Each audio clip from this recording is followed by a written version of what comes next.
in this episode of the console retrospective, we're actually going to dive into handhelds. And I told you guys that this would play hand in hand with this week's weekly icebreaker.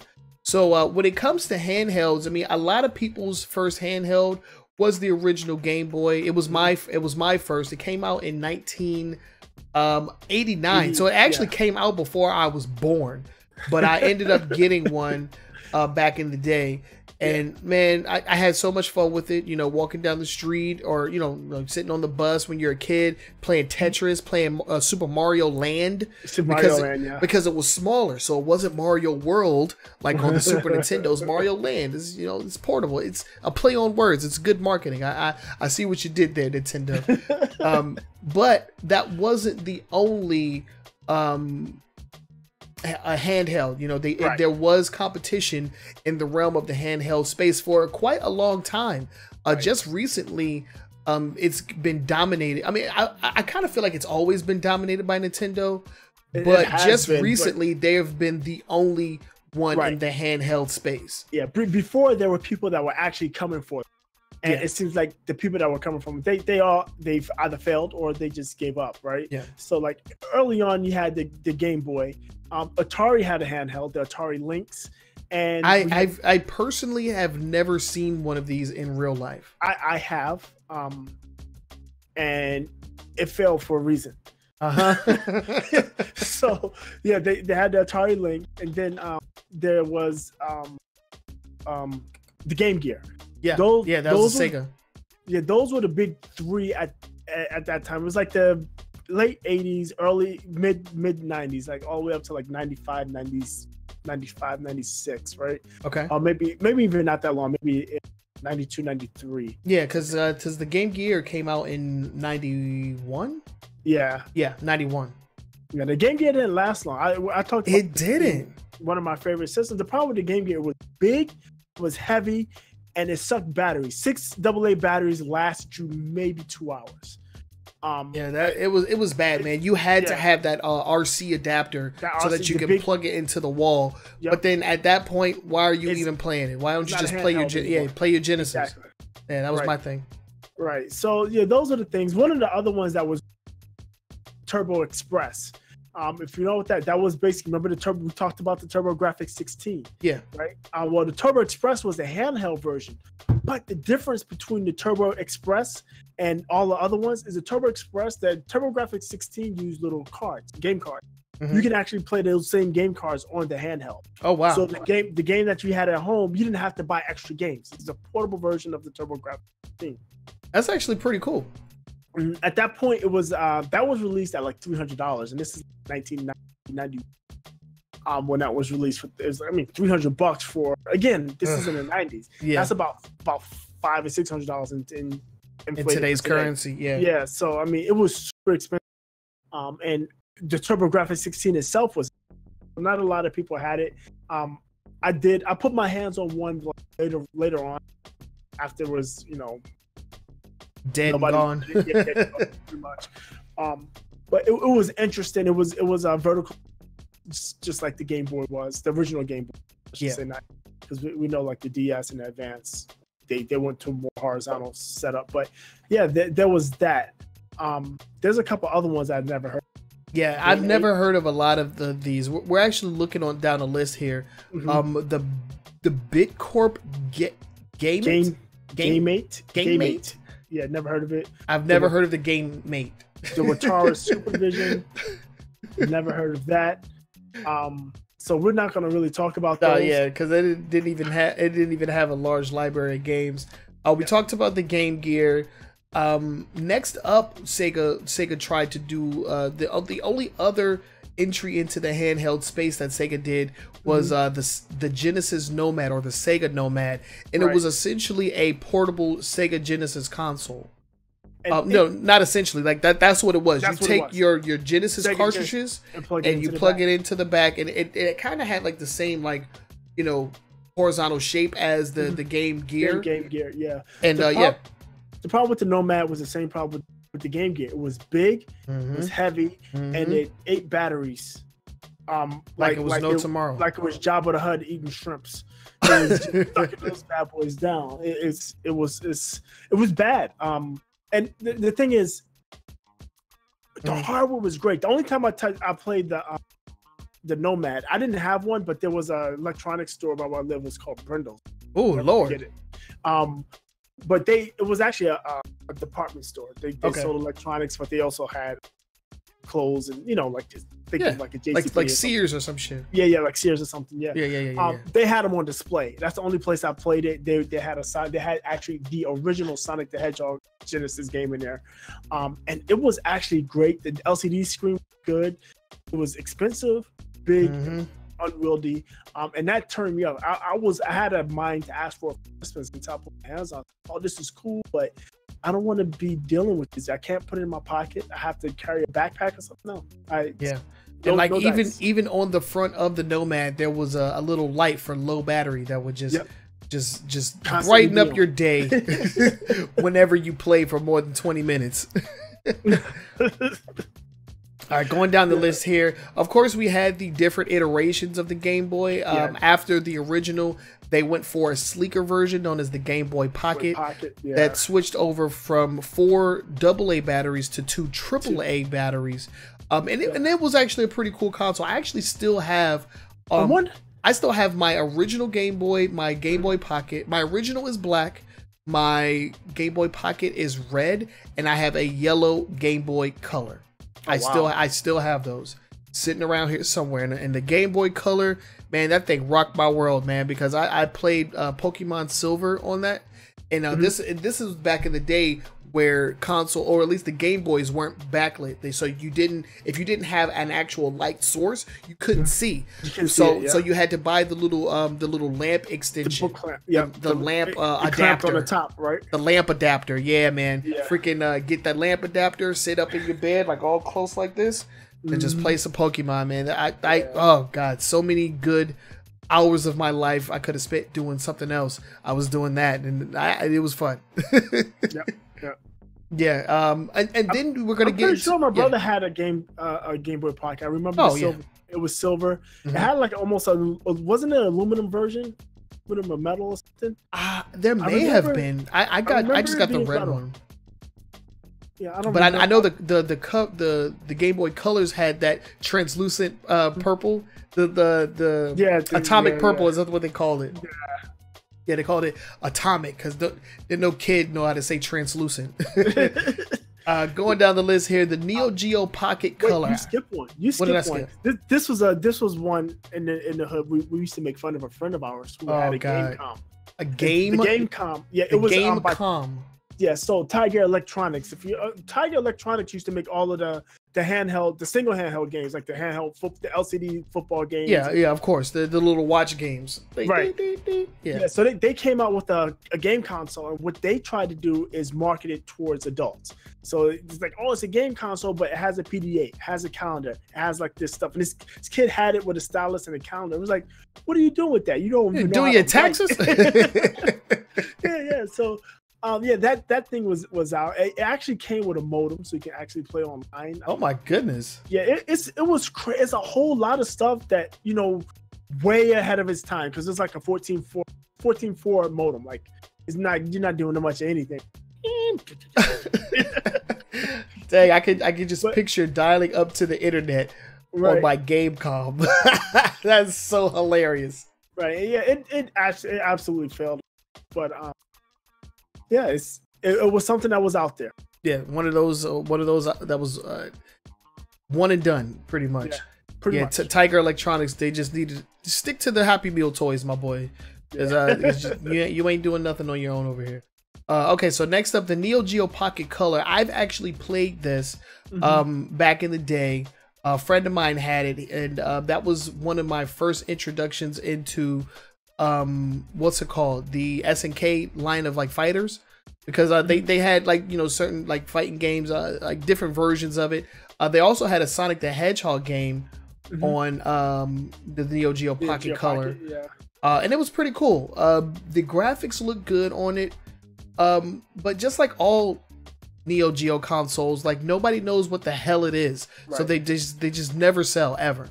Well, the problem Neo Geo had, and it's something that it's a Japanese company. They kept everything close to the vest, and they didn't really deal with the third party developers very well. Yeah. So I mean, unless there was a big SNK game, they weren't really the other developers like the EAs and the Konamis and Activisions. They were like, yeah, we would like to make something, but we don't know what the hell to do. We don't have dev kits. We don't know what specs are beforehand. And when it came out, they didn't know much. Just, I don't know what they were doing as far as their developer relations were going. Get some help there, because Neo Geo has some great hardware. It's just they used to make some of the best arcade machines like ever, and you know they're still making games with like, well, they're not doing sprite based anymore, but King of Fighters, what was that, 13 had some of the best freaking sprites I'd ever seen in my life.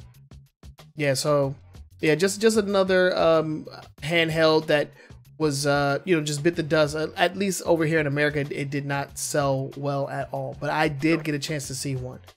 Next up, we have the Wonder Swan. Yeah, never heard of that. Never heard of the Wonder Swan. We're gonna keep moving on, and then we get into the early 2000s, and we get into more familiar territory. We got the Game Boy Advance, which doesn't really need any introduction. The Game Boy Advance had a couple of different iterations. You had the original one, which was like a flat device, and then you had the Advance like SP, which started doing with like the little like you close it into like the clamshell. Yeah, the clamshell. Yeah, you actually started doing that. It was like it was closer to form factor of the game. The original Game Boy was a vertical form factor that folded in half. Folded in half, yeah. Yep. So that's the Advance, and now we're gonna get into something weird. What is the Game Park 32? What is that? Never heard of it. I've never heard of this. I don't know why it's on this list. Because it came out here in North America. So 2003. They sold 30,000 total, so didn't do well. Yeah, didn't do well at all. And now, go ahead. This one, we talked about this. Was it last week? Yeah, we talked about it last week. Yep. Yeah, the N-Gage. The N-Gage, the first video game console that was also a phone. Yeah, and I almost bought one until the dude in the store, it was AT&T. Actually, it wasn't AT&T at the time. It was Singular. And I was going to buy one because I saw it's like, oh, I can play real games on my cell phone. And then he showed me. First, he showed me that you had to take the back off, take the battery out. Oh, what? You had to take the battery out to put a cartridge in. What? It was underneath the cartridge. So God. Think about like the phones where your SIM, remember when phones had batteries you can take out? Yeah. The SIM cards are usually underneath the battery. Okay, that's where they put the cartridge slide. Oh, that is the worst design I've ever heard of. So I was like, oh, that kind of sucks. But I was like, I'll deal with it until he showed me how you had to talk on the phone. So normally you got your cell phone, you talk on your cell phone like this. Yeah. With the N-Gage, you actually had to talk like this. Why? Hello? Yeah. So it was the craziest thing. I was like, I said, wait, why would I hold the phone like this? It's stupid. He's like, well, that's where the mic and the earpiece is. I'm like, yep. What else do you have?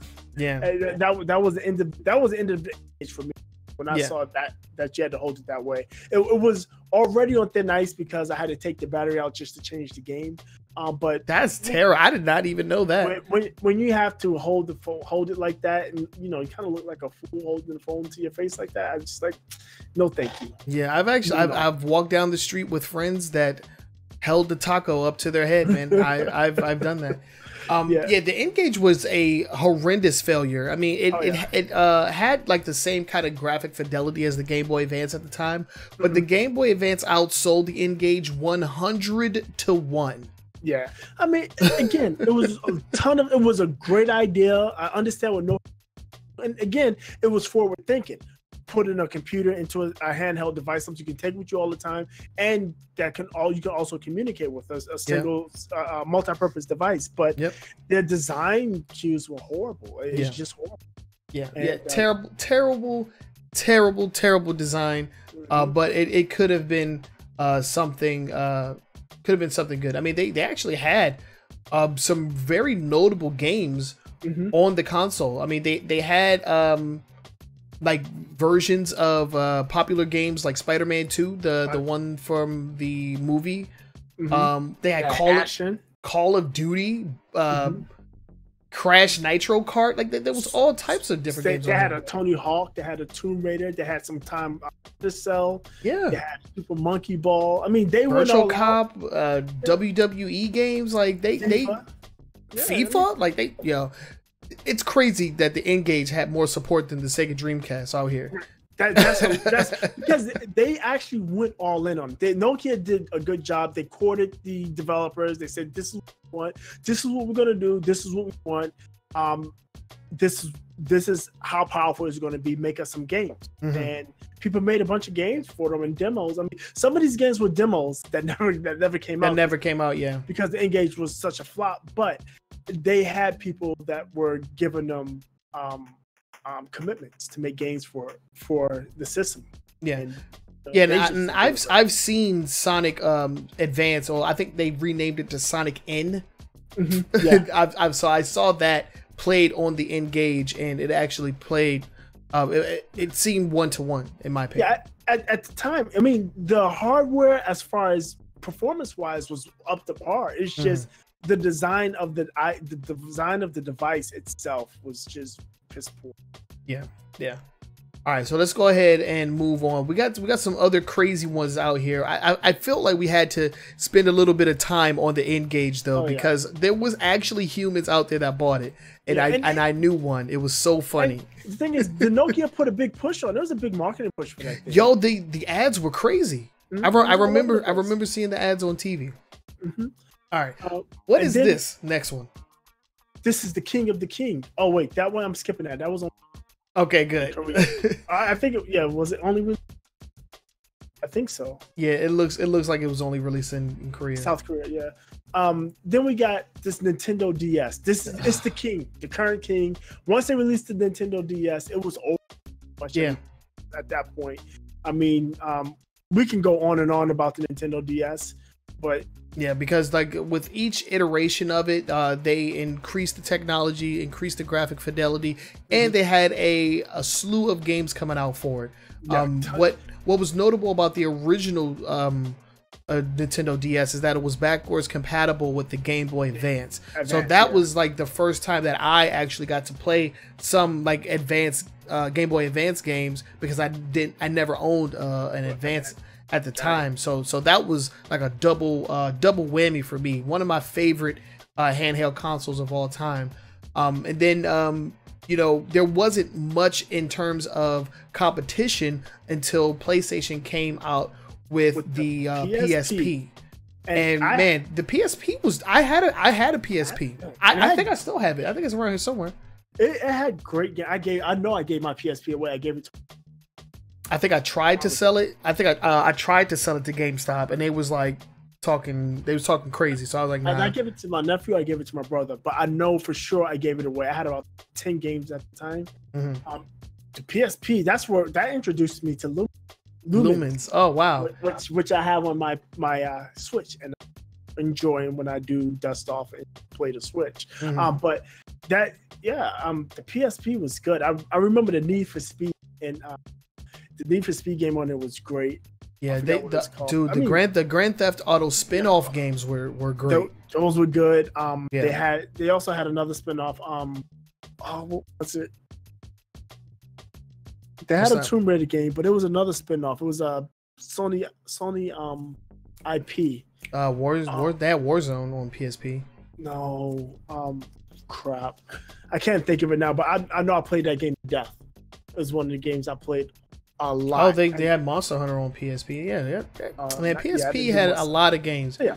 A lot of cool games. What I was freaked out about was when they changed from the UMD to like nothing, just digital only. This digital only. Well, the PSP went through a couple iterations, right? Yeah. So they went from the PSP. They decided to do the PSP Go. That's when they took out the UMD. Yeah, they took out the UMDs.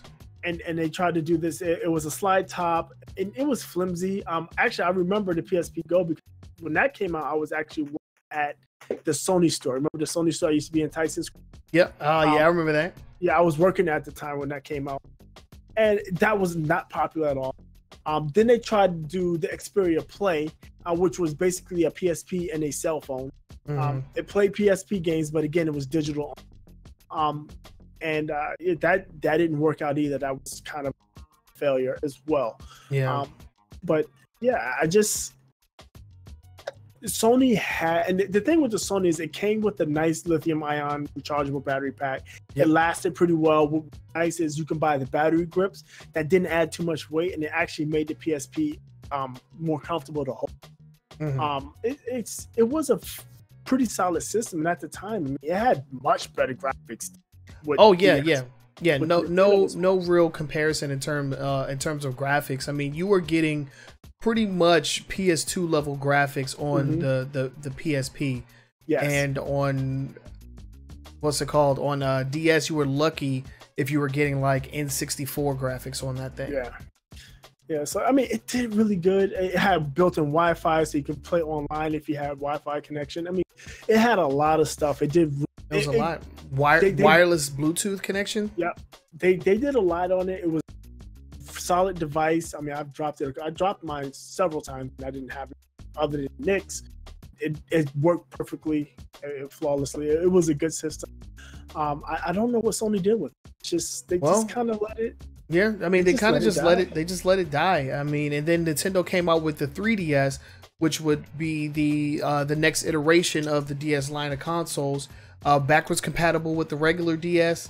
And then what did PlayStation do? They came out with the Vita, and the Vita has to be. I mean, we should do a case study on the PS Vita, because that had to be one of, if not the most powerful handheld at the time, and for a very long.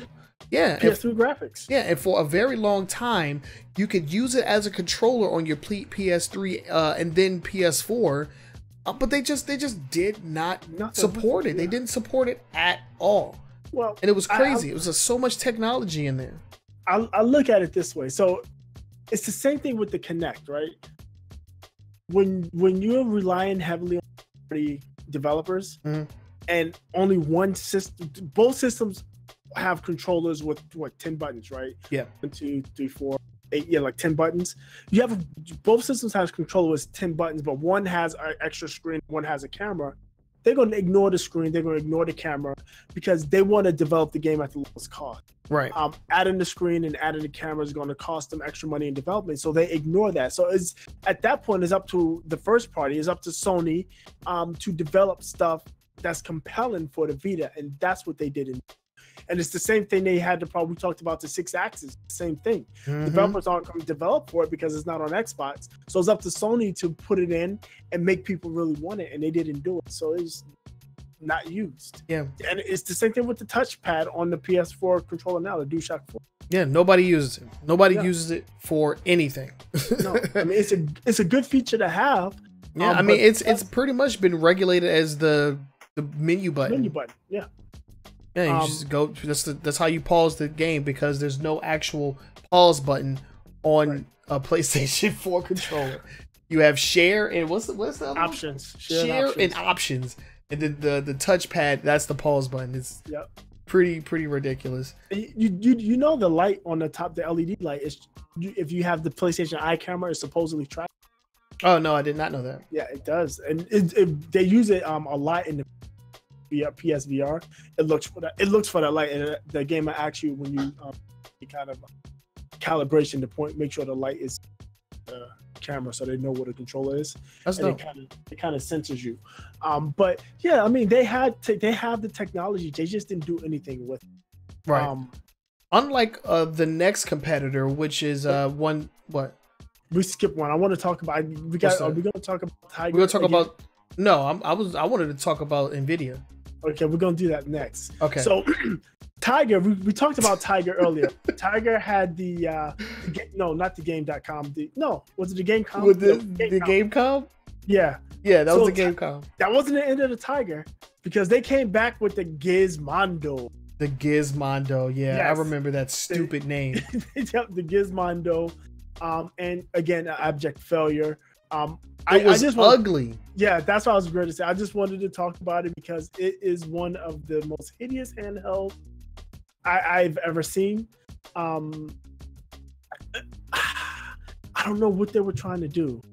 Me neither. I don't know what they were trying to do. They're trying to make some money, but they they failed miserably. But the thing about the Gizmondo that I really want to talk about is it was super expensive. It was $400. Ooh, right? $400 back when 2005. 2005. But if you didn't want to pay $400 for it, you can buy it for $230 and then be served ads. Oh. So when you put in the game, an ad will show up. In certain menus, there'll be ads all over. I mean, it was. Ew, that's disgusting. Yeah, so that was their way. Again, something ahead of the time because that's how YouTube makes all their money. They let people put videos up and they throw ads all over. Amazon did this famously with the Kindles, where you can buy a cheaper Kindle, or you get, I think it was some service you can get for free, and they throw ads before your app launches or before your book launched or whatever. So yeah, it was an idea that's actually didn't work out for them. No, didn't work out at all. Yeah. Because they launched it in 2005 and it was swiftly discontinued the following year. 2006, yeah. Yeah. The best-selling game they had was called Sticky Balls. Probably because of the name. I don't think it was actually a fun, entertaining title at all. People were upset about that game because they thought it was be something that it really wasn't. That's hilarious. Okay, so now let's get into the NVIDIA Shield Portable. Yeah. And NVIDIA is actually still working with the NVIDIA Shield brand. They're still doing things to this day. Not necessarily in the handheld market, but they are still doing things. And the NVIDIA Shield Portable was essentially just a controller with a flip-up screen. And it ran on Android. Yeah. Yeah, and it was pretty cool. It released in 2013 for $300. Mm-hmm. So that's actually pretty expensive. Yeah, it was pretty expensive. I don't know.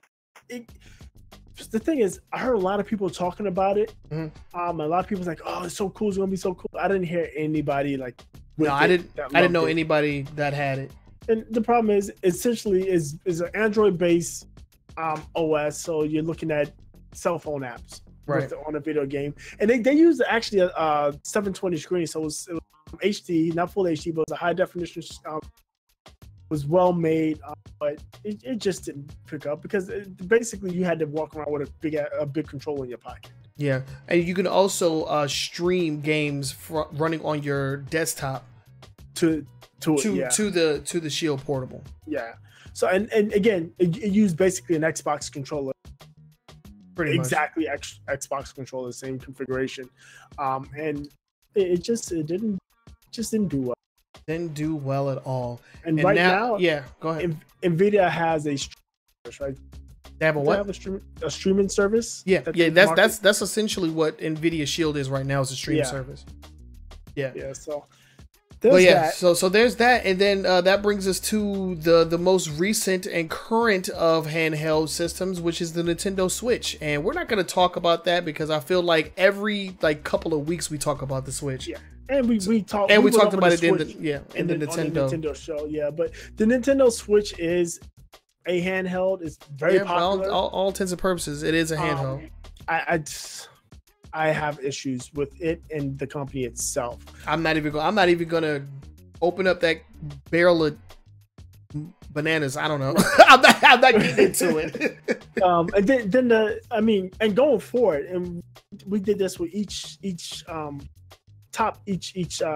episode. Yeah. Going forward, I don't know where handhelds are. We got the Nintendo Switch, we got the Nintendo DS, but I don't see anybody else with a handheld unless one of the big three. Sony and Microsoft copies Nintendo. I mean, it's not like they haven't done it before.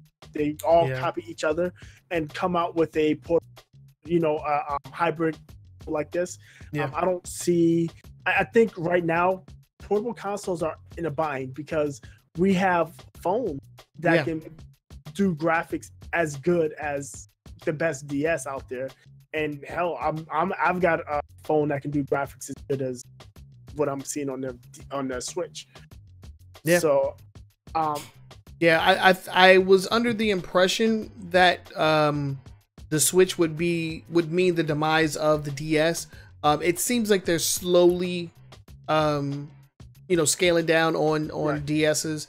So it might actually be the last, like super successful handheld console outside of the Switch, just because I kind of like to put them in different categories, because the Switch is a hybrid console in my opinion. Like that's how I play it as a home console. I don't take my Switch out, so it's not a handheld for me.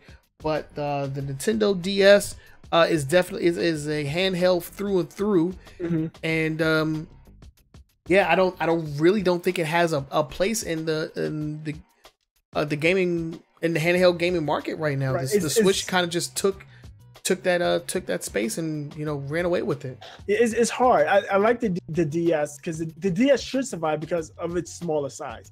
It's small, compact size. I mean, the Switch is unruly. Even if you take the Joy-Cons off and put them in separate pockets, it's still big and it's fairly heavy. It's not that light.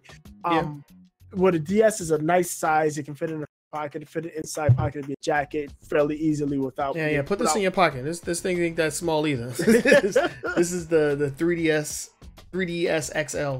Right. Yeah, that's the big one, right? Yeah, it's the big one. Yeah. But yeah, I don't. Yeah, I guess I don't see portable consoles being huge. I don't see portable consoles being a huge sell anymore when people have, like I said, like they have that. I mean, you can play games like Fortnite and it looks on your phone or your tablet. It looks just as good as it does anywhere else. Nintendo Switch, Xbox, and PlayStation included. I mean, unless you're playing with like the pools or something, but I mean, it can look just as good. And at this point, I think the handheld console market is a market that's going to be extinct fairly soon. Yeah, at least for consoles. I mean, there will always be handheld gaming, especially with smartphones. But unless Nintendo decides to do something like this for the next iteration of their consoles, I think we might be looking at the final handhelds that actually mean anything, because there's always going to be somebody that releases like some garbage that they just try to sell like a Gamecom 3 or Gamecom 2 or something like that. There's always going to be those people. Yeah, they throw the spaghetti against the wall, right? See if it sticks. But I think as far as like major companies putting in major time and effort and money and resources into a portable console, unless we're getting the Switch 2, this might be the last time we get. Yeah, I think Nintendo laid out the blueprint. If you are making a portable console, it's gonna have to be a hybrid, and it's gonna. And what I would think is if Nintendo, I think the next Nintendo Switch, there's gonna be another one. It'd be more cool. I think if Sony or Microsoft decides to make a console, it's going to be think of like the Sega Genesis. I mean, that's the Nomad, the Sega Nomad. It's going to be one of that type thing. It's going to be like, if this is an Xbox that you can take with you, this is a PlayStation that you can. It is a full PlayStation, plays your PlayStation games, and you can take it with you. Right. I think it's going to be difficult considering the power that are in these machines right now, and get to scale that port be very difficult. Yeah. But I think that's what we're looking at more than getting another DS type system. Yeah, but yeah, I'm watching the chat right here, and people will buy anything just to play their Pokemans. Yeah, I agree with you 100%. Yeah, but those are the sheep, right? Yeah, those are the sheep. Yeah, they won't get me with my 6 DSs and 5 Game Boys and every Nintendo console ever. They won't get me again. But those are our thoughts. We would love to hear from you guys. Let us know what you think down in the comment section below if you're watching this on YouTube. If you're watching this on Facebook, also let us know what you think by leaving us a message. We try to get back to our comments as soon as possible. So yeah, just reach out to us and you'll get a response, most definitely.